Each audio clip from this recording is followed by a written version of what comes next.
Do School Better, a podcast for people who want to transform education. My name is Doris Korda. In this season, I discuss the core principles of my educational philosophy with Tim Desmond and Alison Tanker, my co-teachers from Hawken School's Entrepreneurial Studies program. It's not about what you teach, it's about what they learn. In this episode, Alison Tanker explains the path that led her to the assistant director position at the Miller Institute for Entrepreneurial Studies at Hawken School. She explains how she discovered that entrepreneurship can be empowering while working with social enterprises in the United States, the UK, Latin America, and the Caribbean. You never set out to be a teacher, let alone, a K-12 teacher, a high school teacher. You never, ever thought you would do that. Why on earth did you agree to let me hire you? Why did you say yes to doing this weird thing? No, it's a good question. It is surprising to find myself in this space. I would have never imagined going through school, graduating, going out into the working world, that I would end up working at a school. Yeah, so what did you do? Before our first conversation, tell me, what were you doing? Well, most of my background was in social entrepreneurship, and I had studied that in school, and when I was in school, had co-founded a business with a number of students that was trying to create more employment opportunities in sub-Saharan Africa by promoting the sales of conscious, ethically made clothing. Can you give an example? That's so interesting. Sure. So it was a company actually founded by Bono of U2 and his wife, Ali Hewson, who wanted to have a fashion line that was ethically made, not in sweatshops. And so they had all kinds of, jeans and dresses and sweaters and all that. But at my school, we were looking to have experiential opportunities for students, and our advisor was really helpful in making this connection to the company, where then what we did was buy blank t-shirts off of that parent company to screen print on campus for Greek Life, student orgs. So at your college? Locally on campus, who needed a t-shirt with their logo on it. We gave them an ethical option. Instead of having a sweatshop-made tee, we had t-shirts that were made in sub-Saharan Africa, where the entire supply chain from the grower of the cotton all the way to the sewer of the fabric was kept intentionally to create jobs in the area. So it was my first introduction into what it means to be a young change maker and to feel really passionate about work and want to make some change in the world and know that that was possible. But I also loved during those 4 years that I got a real taste of what it is to be involved in a startup. And at each level, first I was on the marketing team, and then I was helping with the sales, and then I moved to the VP of operations, and then I was running the thing, and then we wanted to scale it. And it was actually in that space that I really started to find some interest of how do we take this, cool if we sell 10,000 t-shirts at our campus, but if we can do that at 100 campuses across the US, that creates social change. Yeah.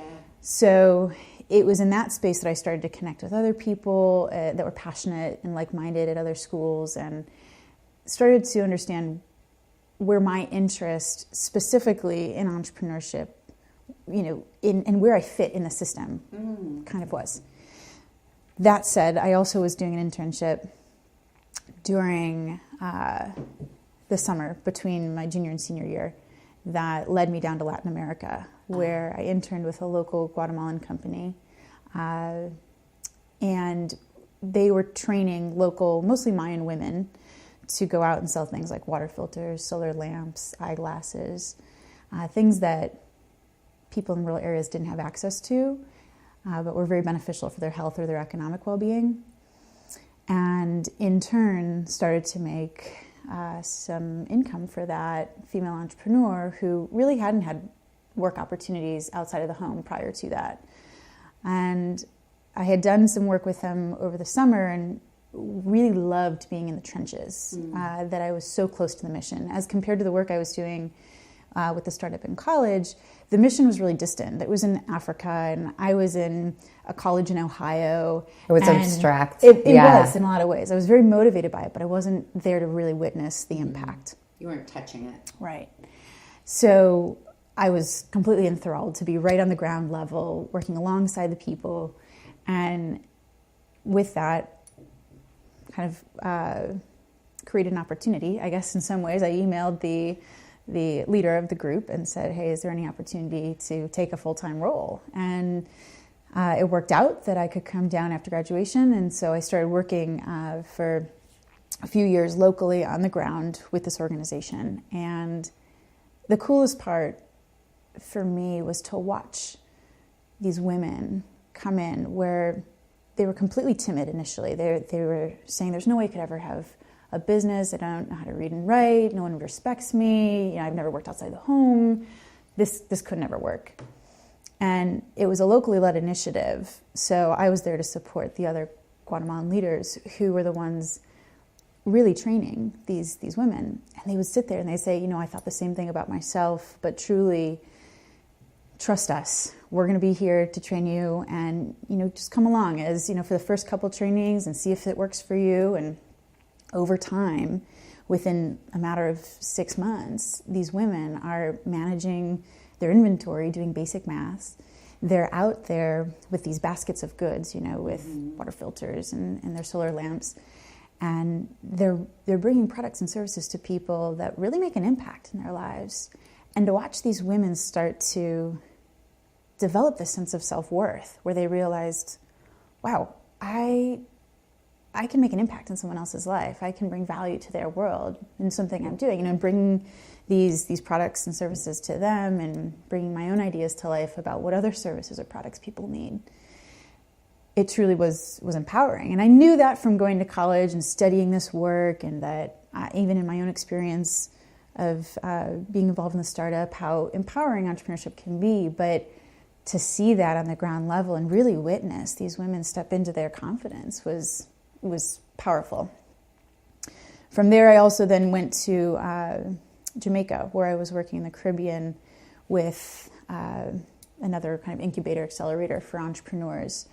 And to see the patterns there again, where the entrepreneurs we were working with were at a much different stage of operation. They were generally a year or two into their startup, and they ranged from agro-based entrepreneurs doing egg farming, coffee farming, honey farming, all the way to your tech startups who were doing app development, web design, things on that level. And we were there to help support them to be more sustainable, scalable, strategic in everything they were doing. And in that space where I learned so much. I mean, small island economies are incredibly crazy, and to help grow a startup and support them through that process was incredibly informative and exciting. But again, to identify those patterns with how people were really understanding what skills they had, what strengths they brought to the table, what it was like to work with their team to bring something to life, and how that completely shifted their sense of self and the impact they were therefore making in the community, where they could create some jobs for people, but also really bring meaningful products and services into areas that don't have access. So all of this was happening, and I'm in my own place trying to think, where do I fit into all of this? This is just amazing, and I love everything this brings to the table. And I actually remember I read a book that helped me reflect a bit more on my specific attributes, and some of the things that it brought out was that coaching and mentoring is actually really core to who I am. And I hadn't considered that in the work I was doing. So it's interesting to me that you didn't get that until you read a book. That's like, it's so... After I took one of those silly tests, check these boxes. Yeah, exactly. It's so funny. That was one of them. The other one was blank canvas creativity, kind of the artist space was important for me. And then the other was enterprise control or, decision-making strategic stuff on that level. Those are kind of the top that flushed out. And so I made the decision at that stage to actually come back to Ohio, where I grew up, and pilot my own business where I could work with young girls in high school and college to really help them develop this entrepreneurial mindset and skill set. And initially designed these workshops and coaching club opportunities, mentorship, to work with girls in dynamic ways that were very experiential so that they could start to gain that confidence and go out there and really become passionate, creative, confident change makers, because I knew it was very possible. I had witnessed it time and time again, and then I really believe in the power of the entrepreneurial process, showing you how much you can add to the world. Bringing any idea you have into life. That process completely transforms what we realize is possible for us. So I was doing this in Cleveland for a couple years, about a year and a half, actually. How did that go? Well, by the way, how did it go? Because I think that's an important part of the story. That's true. So. Because you have this lofty mission. That's right. And then you're here trying to sell to schools, right? And to be honest, I came back pretty naive. Here I had been working in a lot of other countries that really valued entrepreneurship. This was core to the development strategy of the country, and it was almost kind of a starting point. If you were doing international development work, entrepreneurship, women, that was kind of where you started. Micro loans, Grumman Bank, the whole bit. You got it, right. Sure. So I came back and was really shocked to see my hometown in a developed nation was kind of behind the curve, actually, on a lot of this. In what ways? I went back into a number of schools. Initially, my goal was to really partner and run workshops within these schools, both high schools and colleges, and imagined that all of the schools would be very much believers in experiential entrepreneurship, that we needed to create more space and opportunities for women in this space, and that a workshop like this would make perfect sense, let's right? do it. Yeah, right. Well, what I found was actually a lot of the schools were still very focused on business plan writing and pitch competitions, and really didn't understand what I was talking about in a lot of ways. I felt crazy, and I remember actually the entrepreneurs I worked with in Jamaica always would say that. They would say, our favorite part of coming to this hub is that we can be around a bunch of other people that are called crazy all the time. Yeah. And I was starting to feel that way. I thought, wow, I'm crazy talking about all the important skills that are fostered through this entrepreneurial experience and everything that can come from this. So as I was making some headway with some schools who were a little bit more open and risk-taking and willing to try out what a workshop might look like and invite some of their female students, the growth was slower than I had hoped. And I knew it was going to be an uphill battle, for sure. But that didn't stop me. I was still very much, I truly feel like it's part of my purpose and my spirit and who I am, that I'm meant to be doing this work. And as such, I kept pushing forward and emailed a number of people, but had come across an article about this Hawken School that apparently was doing some amazing stuff in entrepreneurial education and was local to my town. And I thought, are you kidding? How are they not on my radar? Where are they? And we tried to set up a few conversations. I remember that the email exchange was going back and forth, and I know your world now. Well, you were very persistent. You kept, from my perspective, you kept emailing me, I want to talk to you about doing an entrepreneurship workshop. And I didn't know you or any. So from my perspective, it was like, okay, thanks. Well, we don't need it. We don't need it. Yeah. Which I'm sure you were getting from a lot of other schools also for different reasons. For different reasons. Right. Exactly. Right. So I kept... You were so persistent that finally I felt guilty. Remember? Yeah, that's really the truth of it. That's so funny. So awesome. We met for breakfast, and I remember about 15 minutes into the sales pitch that I'm giving you about running workshops for your female students. you turned the table and you said, "Can I change the conversation?" Exactly, right. And I remember it was really amazing to me as we talked through both of our backgrounds and what we were motivated about, but specifically really the philosophical alignment that we have about the work we do. That was the first time I felt like I had talked to anyone since starting my business that totally understood what I was talking about, that really was on the same page. And here you were doing this inside of an institution and making a lot of headway, really. But it was still a school, and I thought, oh my, no, I didn't come into this conversation with any interest in working inside of a school. Yeah, I mean, we had just decided not long before that I was going to hire somebody to join our team. And Tim and I had been talking about what are we looking for, what's important, and literally within days of meeting you, that's what he and I had been talking about. And then you're doing your sales pitch and the wording that you used, how you described what motivates you, all the things you're talking about. I realized in however long it was, 15, 30 minutes, wow, everything this young woman is saying is exactly the same philosophy, it is. You have the exact same philosophy about what all this is for and how it's empowering. And I thought, wow. And I said, can I change the conversation? I'd like to talk to you about coming and joining our team.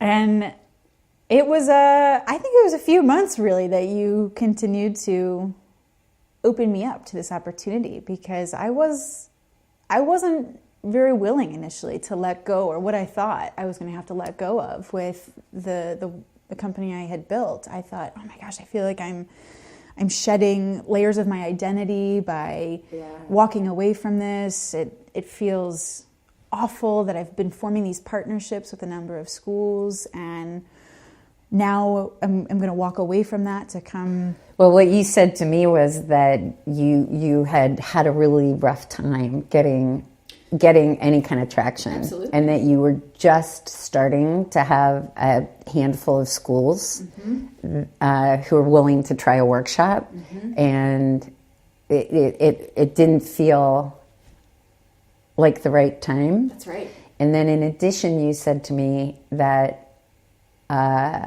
you talked about your own experience in high school, and that you just don't think of yourself as a teacher. That's it. I mean, that was a really big hurdle for me to get over, because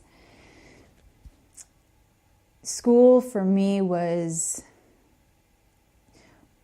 not necessarily a place I thrived growing up. I did well in school, but I had to work really hard to do well, because the way that I was taught wasn't natural to the type of learner that I was.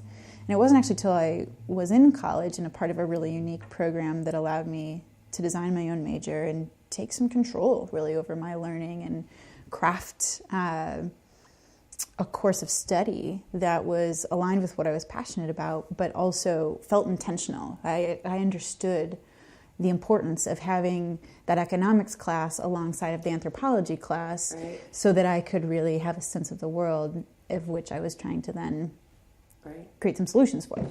So as we were discussing the school specifically here and the progressiveness and the goals that you had building a program like this, I realized the opportunity truly to come in and address the gaps in our educational system for those kids who aren't thriving.